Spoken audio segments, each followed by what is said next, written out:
Hi everyone. Welcome to Conversations with MM. This is Marivir, and our guest for this evening is a Taiwanese scholar and champion for gender equality, Dr. Lih-Rong Wang. She is from Taiwan, of course, and she emphasized that development must be data driven, and meaning policies and programs depend on research information to make it appropriate and accurate for developmental goals. Dr. Wang is one was one of the speakers of the advocacy program um, training developed and implemented by the Women's Federation for Peace International on March 8 and 9 at the New Yorker Hotel. Also, in this episode, we have the testimonials of the Korea Peace Pilgrimage, which was done in April and organized by WFWP USA and Korea, wherein the Interfaith International Peace Temple was formally opened through the leadership of Dr. Hak Ja Han Moon. So this is a very special episode. Take a listen to our interview with Dr. Wang. Dr. Wang, thank you so much for this honor of having this conversation with you. Yeah, so tell us about your evolution as a leader. We know that you are very instrumental in helping women in Taiwan. So how did you become a leader yourself? Tell us a little story about it. Okay.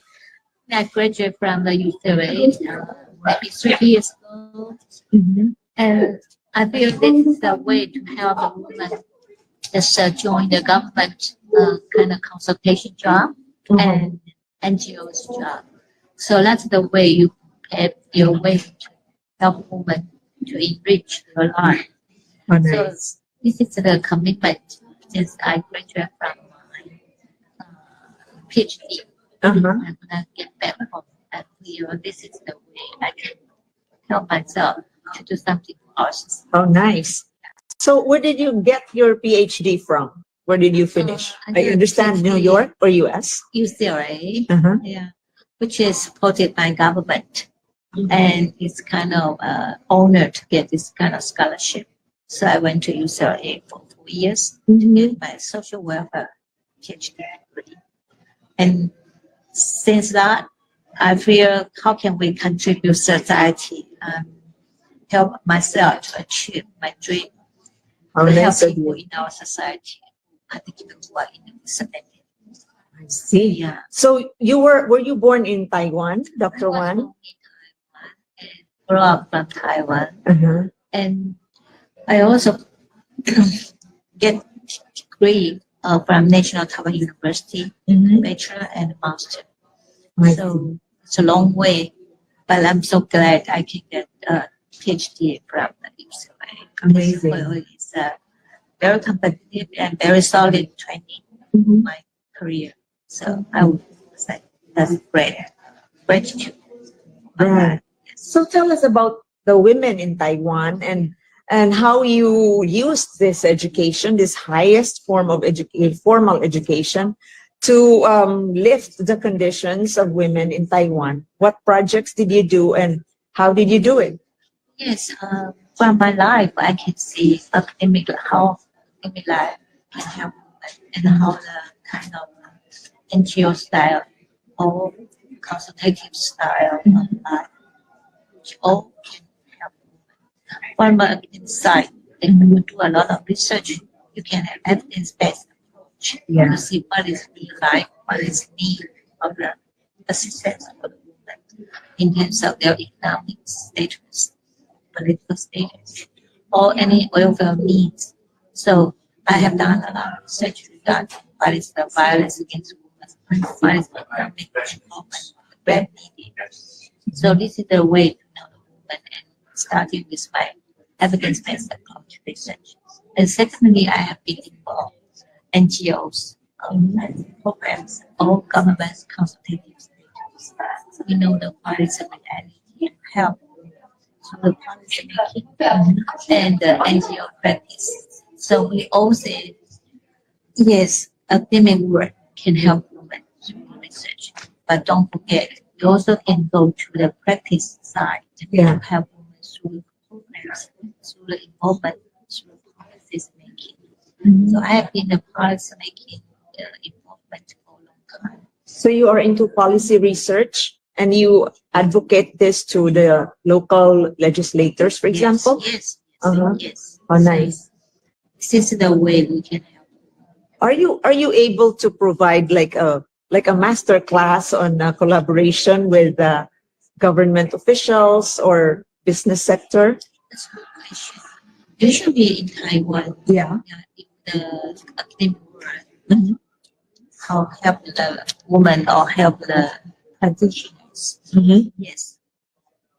Government allowed to combine kind of MBA or something kind of like program to help practitioners and more. But if you want to be the practitioner, you also need to do something which will be very rooted to the society. Yeah. That would be join the NGO. NGO is a very routine, society-based approach or community-based approach to know what is the reality of the world. And you can know real life of the women. So this is something we like. Like WLP, Taiwan have done a lot of kind of family Projects. project, or youth-based approach project. And based on the research, it's not enough. We also need to base on practitioners, some service programs. So that's the way we know how improve our skills of helping or develop improve them that help. What are problems that you have encountered in Taiwan in terms of reaching out to the community of women? Are there problems? Sure, there are a lot of barriers. First one is called a stereotype of the woman status.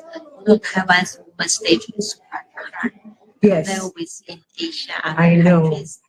But still, You have a woman prime minister during COVID, I remember. Yeah, we also have a president. President, yes. Tsai Ing-wen. So this is kind of a indicator to show how gender gap in our society. But in reality, you still can see it's not easy to persuade this kind of awareness program to be accepted by the society, or particularly for the men. So some men, or maybe 30 to 40% men, still have kind of stereotype of woman being should follow the order of the man as kind of equal status in the family. And men are very dominant. Yes. Alive to dominate women or even any kind of positions in the public. So in your experience, how did you break the stereotypes? Yes, we have a lot of laws to regulate this kind of programs or regulate any kind of anti woman status. That we have Equal Employment Act for the women who are in the workplace. The women can get equal treatment. Otherwise, they cannot get any right. So the government can do something through the law and to get better life. As far as Beijing platform was concerned, are you able to benchmark Taiwan's experience and how has it since 1995? Sure. Can you say if there was a qualitative change in the lives of women in the villages? Yes, I can give some indicators to show how it's different. First one, how is the economic participation rate of the women? Since 30 years ago, there's about 45% of women are in the workplace after marriage, but now it's more than 51 or 2. Yeah, 52% of the women who get married but are still in the workplace. So it's a big progress.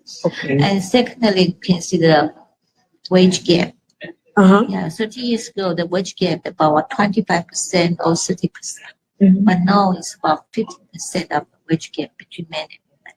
So there's big progress. There's progress. Yes. So we just have to keep working on it. Yes. And the political participation, you Yes. can see the difference as well. It has increased. 30 years ago, maybe only 20% of the women are in the Congress. But now, how much? It's 40% Uh-huh. in the Congress. So Wonderful. it's a big progress. Maybe sooner or later, more than 50% of women will become host of the Congress. So this is maybe just because of consistent work, persistence by the leaders. By the several ways. First one, regulation or law. Mm. So important. As in political participation, we have guarantee number for women. Mm-hmm. And secondly, protect women in the workplace. Yes. And we can have a kind of violence against women law to protect women because they are in a disadvantaged situation. Okay. So law goes first. Mm-hmm. But you have to collect all the data, collect every sense of the disadvantaged situation of women. So you have to know what's the situation. And secondly, social movement, Mm-hmm. women's movement, Yes. social campaign for women's rights. Mm-hmm. It's so crucial because it's kind of awareness for the community. Yes. People will support and how can build up a women's society for women, for the men, or even for the whole society. So this is the way we do it. Amazing. Yeah, and certainly not only we have need to the education program for the community. Mm-hmm. So we kind of community awareness program to see gender equality is not only good for women Yes. and not It's only for the good for community. men, for the men as well, for the community as well, for the nation as well.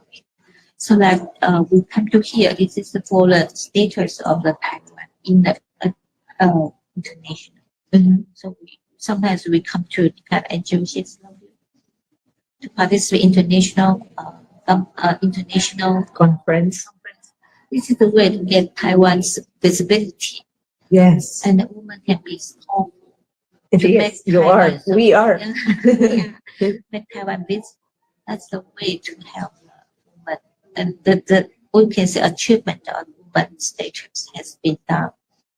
Yeah. Yes, I understand. One last question, Dr. Wang. What is your sense of what if America is going to leave Taiwan and be, right now there's fear like Philippines or other countries will be not given enough support by the US with the new administration. Can you have something to say about that? It's a very difficult issues. If some are very sort of political concept. Yes. But Taiwan is very good in high tech, Mm-hmm. particularly semiconductor. I think it will help the whole countries to be visible in the world. Yes. So even United States have some very interesting perspective to look at Taiwan or even all the Taiwan situation. I think Taiwan is still there. Taiwan is Taiwan. Yes. Not because of someone say you are not good, you are not. Yeah. So Taiwan is Taiwan. You will be the strong country that you have always been, right? Yes. Because of the women mostly. Also women know. Yes. I love that. That's real. And I think one thing which I would point out, Taiwan's women, their resilience is so strong. Very strong. I think the Asian women always I agree. So no matter what happens, even in the family, even in the public sector, I think women can be very strong force for the family, for the society, for the international situation. So even United States has something to say bad word to Taiwan. I think women can be the very strong backup for our society, for the international status of Taiwan. I do believe you, and thank you so much for your inspiring sharing our conversation. It's been wonderful. So I'd like to stay there and I will say hi and thank you. Yes. Thank you so much, Dr. Wang, for this time. It's a really pleasure and an honor for me to know you. So I'll see you once again. Yes. And ladies and gentlemen, thanks for listening. This is Maribir, and take care of yourselves and take care of each other. Bye for now. Bye bye.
three.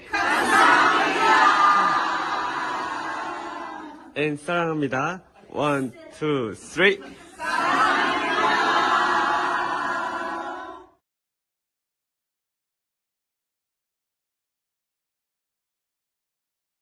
Korea several times. And it was to come to participate in the opening of the Interfaith Temple initiated by Dr. Hak Ja Han Moon. And I follow Mrs. Moon and her husband in the movement since 50 years. Wow. And coming now together with these ladies was a wonderful experience and a reaffirming of my faith, of my look out into the future, because I joined this movement because I could believe again that peace is possible, harmony is possible, because I was told as a teenager always following Jesus. Yes, he gives us good ideas, but we're never gonna achieve it because we have all this sin in us. But I know now it is achievable with goodwill and hard work. And I learned, I'm taking away a few keywords. What is it? Peace starts with a smile. I agree. And if you can dream something, you also can realize it. And I met women leaders who came together in an international summit, and they all pledged and reaffirmed that as women, they will do their best to, they're first ladies from political leaders or country leaders, to influence their husbands and their sons to always think of bringing people together and not thinking of their own perspectives, but thinking of the other person's perspective. And going to the demilitarized zone where I could learn about the history, how tough it is to create peace between two opposing they're the same country, but they're two opposing parties. And the efforts made and not coming to the goal of unification. And then I experienced this very passionate Korean lady who bought land in this demilitarized zone and is creating already, she already achieved a lot, creating a lively forest on barren ground where it was even a battlefield. And that was just amazing. And following this and working for this idea of that peace is possible and hearing other ladies with their initiatives and their work following the same goal. And now we create even a stronger network and bonding and supporting each other. So it was a very rich experience, and I'm very grateful that I could participate. And it was wonderful to meet you in person. Me too. Same here, Yes, Imgard. yes. Thank you so much. And looking forward to seeing you in New York or in New Jersey. Yeah, that's a possibility, right? And indeed. Thank Yes. you, Imgard. I'd have a safe trip home. You too. Thank you.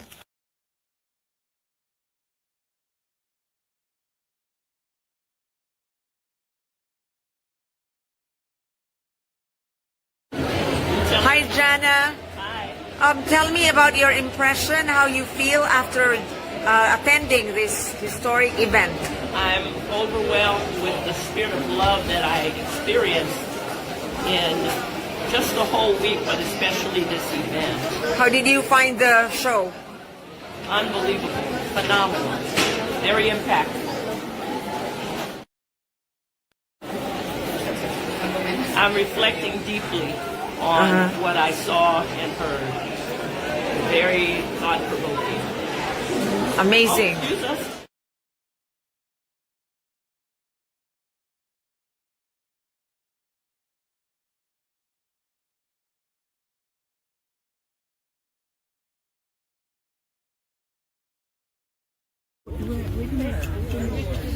Hi, Bala. How do you feel about the opening of the Interfaith Temple today and the overall show that you were able to witness?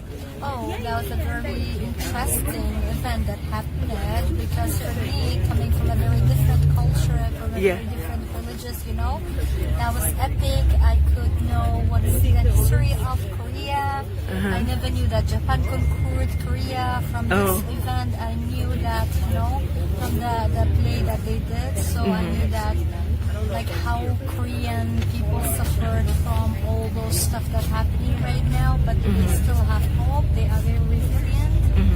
So yeah, that was very nice, and I would say that's a very good chance for me to be here and see and witness all those things that are happening right now. Awesome. Thank you, Bala.